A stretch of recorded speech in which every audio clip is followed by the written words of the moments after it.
Hello. I'm going to do some preparation with this indigo dyed cloth today. So I'm going to chat to you at the same time. I'm just ironing this bit of cloth now. If any of you watch these and have seen the little introduction at the beginning, which is 58 seconds long, so I don't put it on only occasionally, but you know, we've got a limited amount of time, haven't we?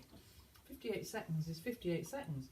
Anyway, in the middle of that 58 seconds, you'll see that one of the many things I enjoy doing is dyeing fabric with indigo. It's a workshop that I run here, and it's a fabulous thing to do. It's a summer thing. So this is some fabric that I dyed last summer, and I have a lot of it. So I decided that I was looking for some fabric to make the curtains in. I have curtains in all the bedrooms except one, and they've got curtains, but they're horrible, shop bought ones. So I was looking for an idea for curtains for this big bedroom, the one that's above the kitchen, and I thought I'd make some indigo dyed curtains. So I found all my indigo dyed fabric, and I've been cutting it into squares. I'm going to do some of that now, and I'm going to sew it together randomly, so that it's blue and white, white and blue, blue and white, and it will look hopefully fabulous. So I'm just going to iron a few of the creases out of here so that when I'm cutting it, my cutting can be a bit more accurate. I've worked it out that the square, I'm going to just do squares, and I'm going to stitch them together. They're not going to have a lining. I like my curtains to have like a see-through element. So sometimes I line them, sometimes I don't.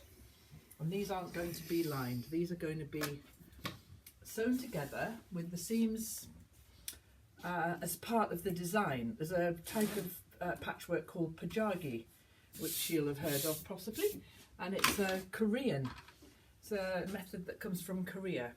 I'm guessing it's come from, look at this, big piece of indigo. Fantastic. This has got a lot of white in. I'll show you the other stuff I've got in a minute.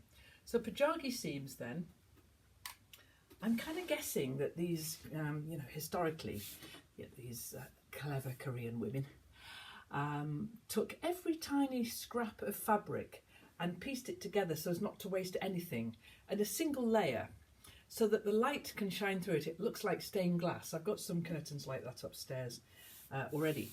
And so there's kind of like this lovely see-through element, which, as I say, it looks a little bit like stained glass. So I've already cut quite a lot of squares. In fact, I wonder if you can see, if I slide those across, I wonder if you can see those. I've cut loads. I have a lot of indigo dyed fabric, and I've cut 100 of these 7.5 inch squares. So they're going to be quite big squares. It's going to look good, I hope. So I'm going to cut this up today because I always like to chat to you and do something. So I'm going to cut, and I've ironed this now.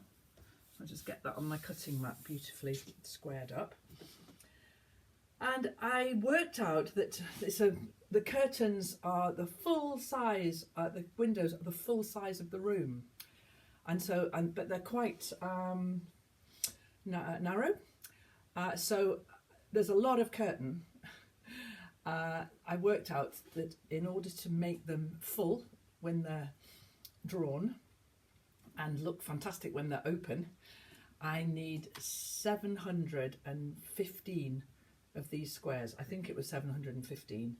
Well, there's 100 there. I'm quite ambitious for these curtains, and I've got this fabric here that I'm going to cut and add to this, but then of course I'm going to need to dye quite a lot more fabric. So it's just white fabric that I'm going to dip, and I'll make another video of that. It's a horrible day today. The snow's all gone. I'm actually looking out of the window here in front of the house here. This is where my workshop is. This is my workshop. Good, lovely long windows there, letting in lots of light. And so I'm looking out onto, the snow has melted, but it's very muddy now and very wet and very cold. And there's the phone.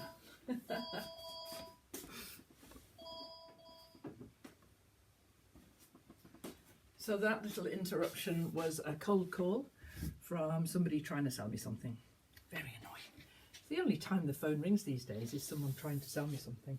I know you can do telephone preference, and I have, but I still get them. They have a way round. Anyway, never mind that. I have my cutting mat, my ruler, my rotary cutter, and a drink of water. So let's have that first. This is my fabulous workroom, as I was telling you. It's light. It's just lovely. The view out of the window, you can see birds and the bird feeders, hens pecking around the garden.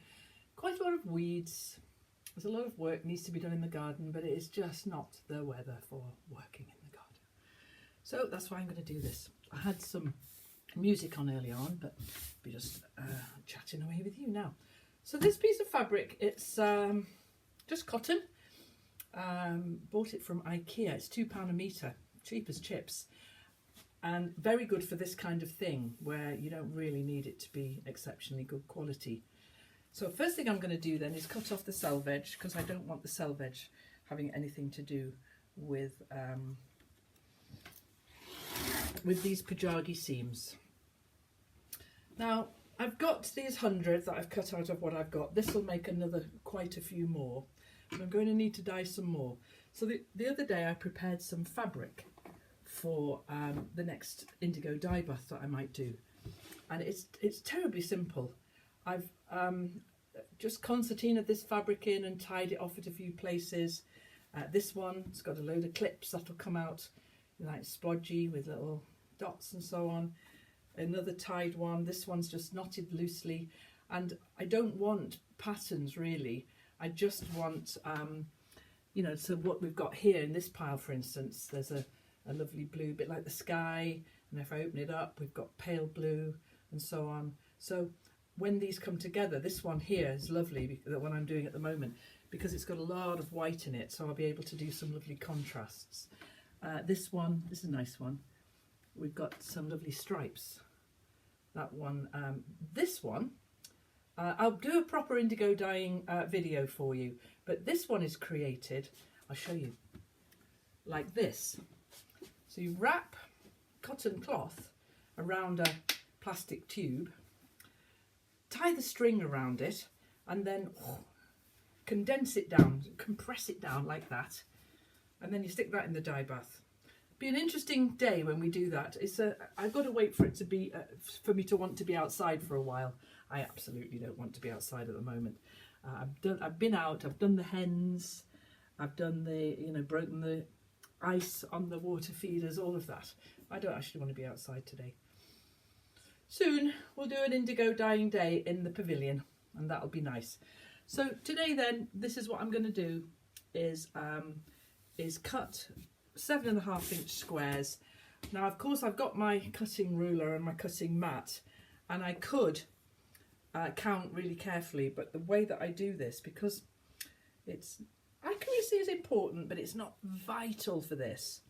So in fact I'm just using one of the squares as the template for how to cut, where to cut this these strips across. Okay then, so it's what is it today? 8th of February today, 2018. Lots of snow over the last couple of days. It's all melted now. It just means it's really cold and muddy and horrible out there. The rescue hens, Hilda, the one with no feathers, is in a box in the house. What am I doing here with this hen? I put her outside with the other hens, and the 4 rescue hens, and they just pecked and pecked at her, and they would have killed her if I'd left her there. So I brought her inside. I'm going to keep her warm while this horrible weather is prevailing, and then I've got some idea. I've got quite a few little hen sheds and separate runs and things. And so I've got this idea to keep her inside for a little while, just until it's a bit warmer. Then amalgamate her with some of the hens. So I don't know how well that's going to work. Here we go then. So I've got my 7.5-inch strips this way. This is a good rotary blade. I think it must be a fairly new blade I've put in, so it can definitely cut through at least 4 layers of fabric, possibly more. So I'll line these up carefully, and I'll just cut my 7s out, 7.5s out of this. 7.5 will give me a 7-inch finished square, which is perfect. Perfect for what I want. So this is the place here where I'm working here, where I run my workshops mostly in the spring and summer, because it's much nicer to be out here when it's when the weather's nice. So I'm putting some workshops together at the moment. I'm not very organised, but I'm going to be teaching this indigo dyeing in the pavilion, and also I'm going to be teaching some book binding workshops here, which I'm hoping people will enjoy. Well, the phone almost never rings here. It just rang again. So I've finished cutting these now. I love the patterns because we put that one with that one, or this one, or this one, and we're going to make some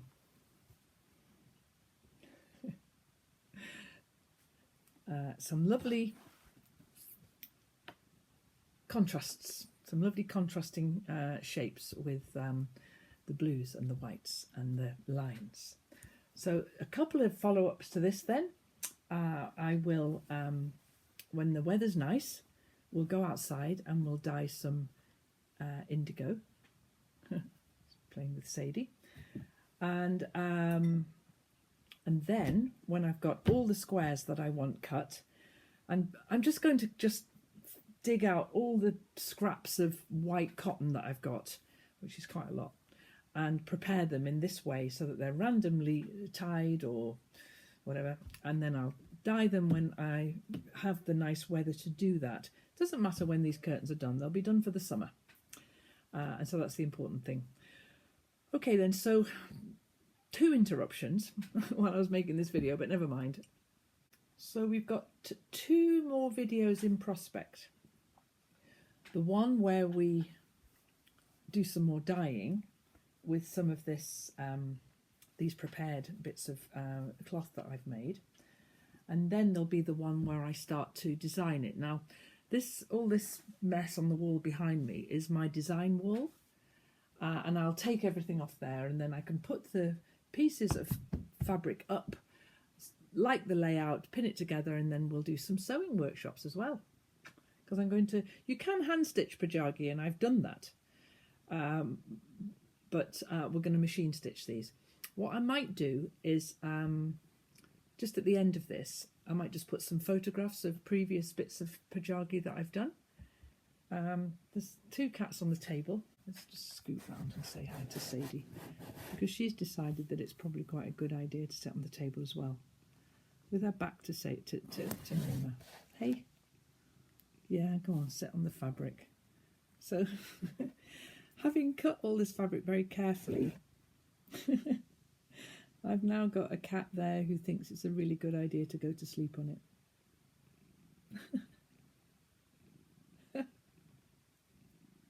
Thanks for watching, everyone. I'm going to put some pajagi pictures at the end of this little video. Take care. Bye.